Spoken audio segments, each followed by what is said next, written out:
Hello everybody and welcome to another video that I'm doing here at Premium Motors. This is Robbie, and this time we are doing a walk around and drive video of this 1965 Oldsmobile F85 Cutlass.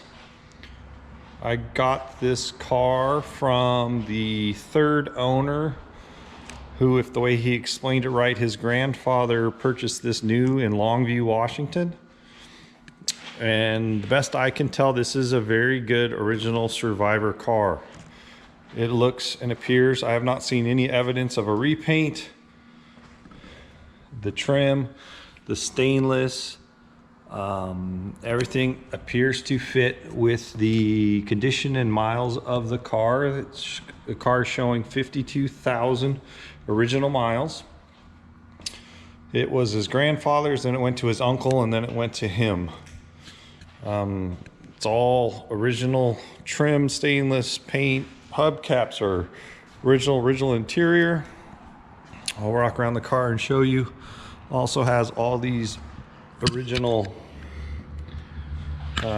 markings for what looks to be factory original glass all the way around the car.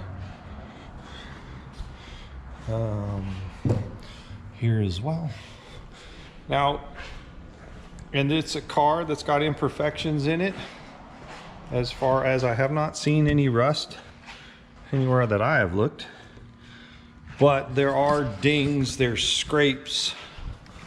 I think in the doors. There's an Audi right here. Something on the inside of the trunk kind of hit it, maybe going around the corner, and dented it out. I'll open the trunk and show you in the trunk in a little bit. There was a little moisture got trapped under the mat. There's a little bit of tiny surface rust, but nothing cancerous majorly or anything like that. Under the hood, this vehicle is equipped with its original engine, which is the ultra high compression 330 cubic inch. That should be 315 horsepower in 1965. Basically the same motor the 442 and 64 got. Car still has its original wiring. As you can see, the last owner did upgrade the brake cylinder to a dual master from a single,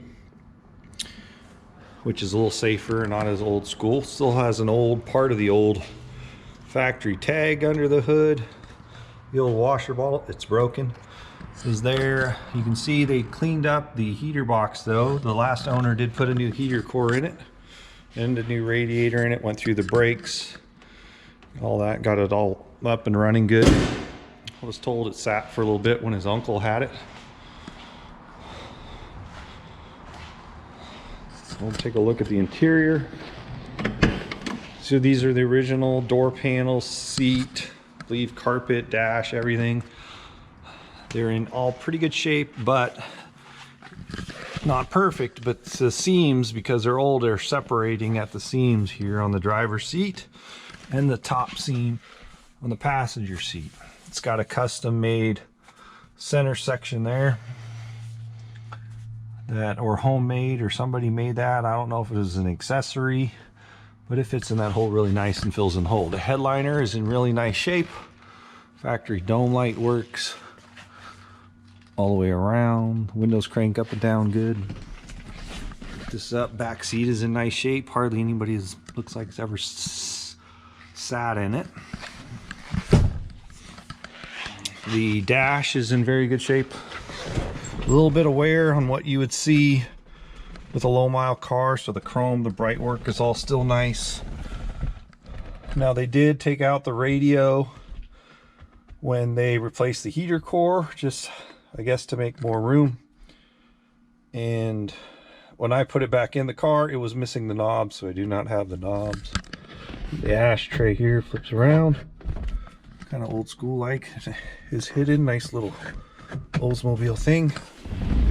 Then we get the pedals and the condition of everything back up in here, which is all pretty what you would like to see on a car with 52,000 miles on it.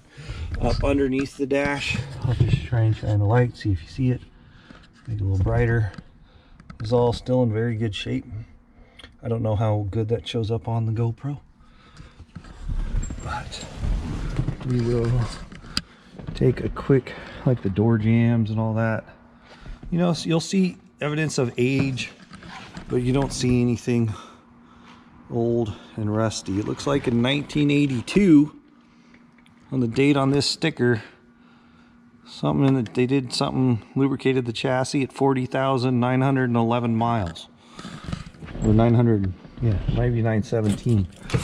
This is the one mark above it was 917.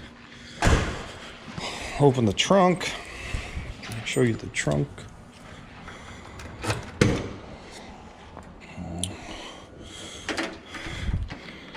The original trunk. It is the original mat from what I can tell. If you look up here though, the wiring is really nice shape.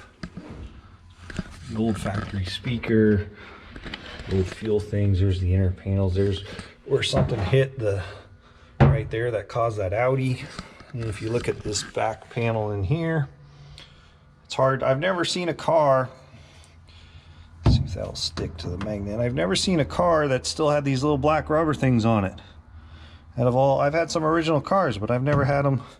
They've had the little metal thing that holds it in, but I've never seen the black things on it. Now, still have like a lead substitute ad for the fuel when you get gas, because I don't know that they've hardened the seats.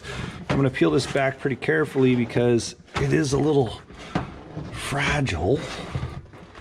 Try and get here in the trunk. So the trunk is in nice shape.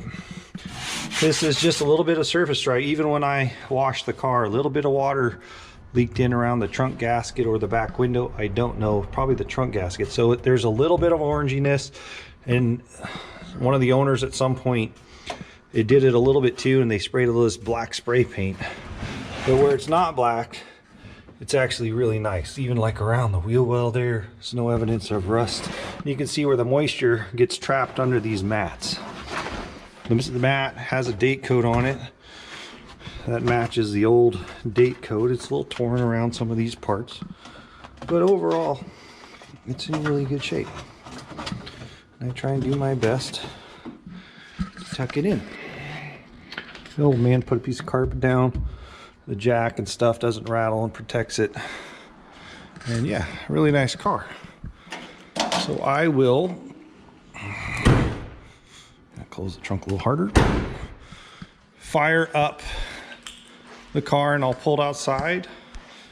And then we'll take you for a cruise around the block.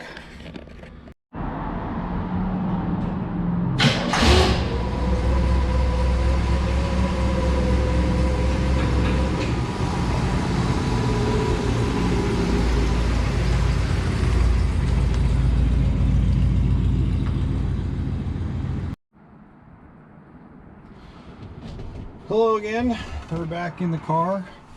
Also, I forgot to show this in the video. You might not be able to see it, but even the seat belts are in very good shape. These are the original seat belts, and they still have a lot of color left and very little scratches on them, like you normally would see with a low mile car.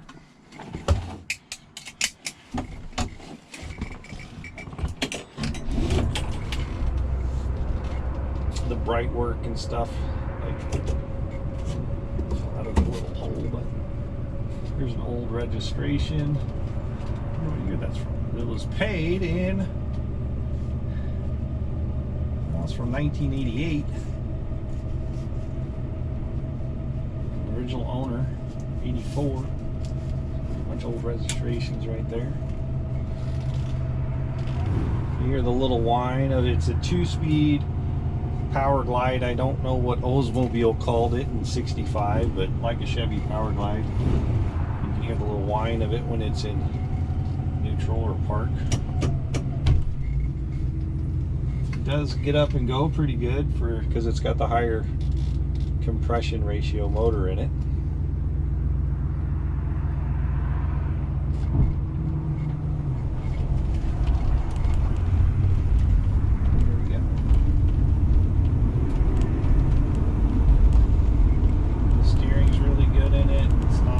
Play.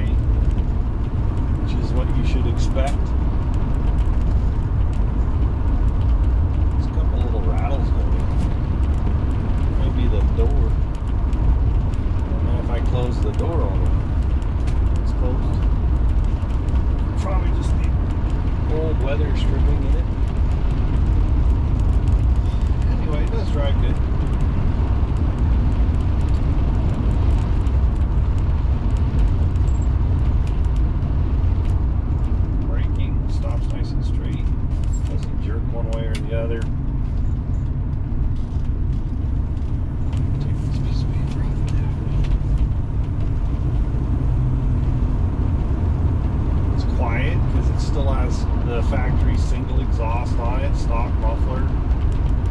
Maybe a replacement muffler, but I mean stock, like nice and quiet. It's not noisy. Just a great little cruiser.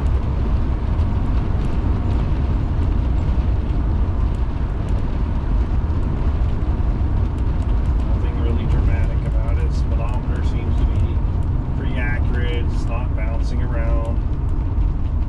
The fuel gauge does seem to read accurate because it was at a quarter of a tank, and I put some gas in it with some additive, and it went up to a half a tank. The three idiot lights do work, gas, gen, temp. When you just turn the key on, they're all lit up. When you start it, they go out. The radio does not work unless I plugged it all in, unless it needs time to warm up, because I don't know how old it is. And I don't, it's AM, so you can also find a station after maybe it warms up. And I didn't think I could get it, even though it's plugged in and the power is good, I don't believe it's working. Turn my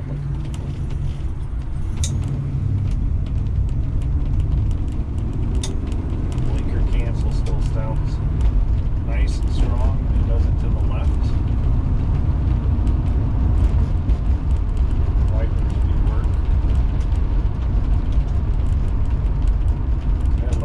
It still had two T3 bulbs in it. Look like old T3 bulbs in the driver's side. Looks like the ones on the passenger side have been replaced. Just a really clean car. I'm actually really, not only is it clean, because the last owner did some maintenance to it, it actually drives really good too. It's got a little hesitation there coming off a stop in the carburetor.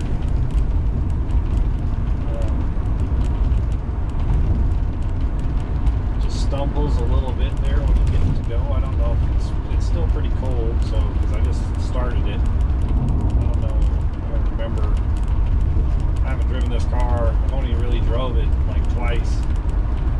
It's been almost a month since I drove it, so I don't really remember if it gets a little better when after everything warms up.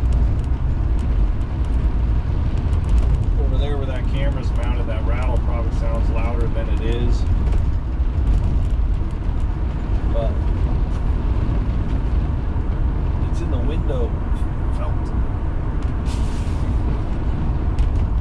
And also we're on a pretty bouncy road, so this is a nice smooth stretch. Get on a little bit right there. Pulls good, not like breaking speed records, but it runs good, it pulls good. So those the old 14-inch tires. So I know a lot of people like 15s. Good thing about 14s is, and if you're just running a stock like little white wall like that, they're very inexpensive tires anymore. And you normally can get like tires for under $100 a tire, and it's not a car you drive all that much anyway, so you step up to 15s, the price goes up. There's that blinker. Switch again. This car does not have a clock, so the clock would have been there. And there's a little plug where the little clock thing wind would have been. I always just drive around the block. As you can see, I'm not really chasing the wheel all over with the play. It drives nice and straight down the road.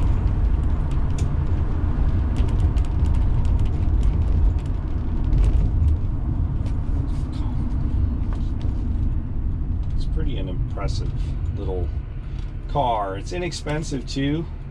Right now we are asking, I mean, I guess inexpensive is all relative, but we are asking $18,995 for this car currently when this video is being made.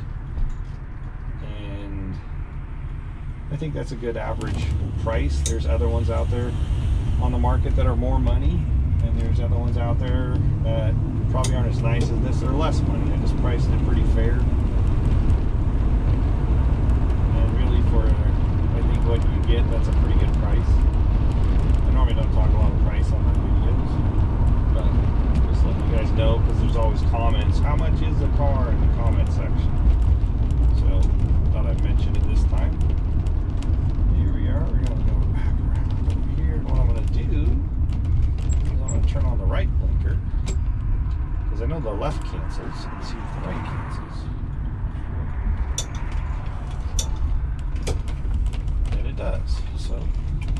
blinker cancellations are working. Don't mind the parts blazer right there.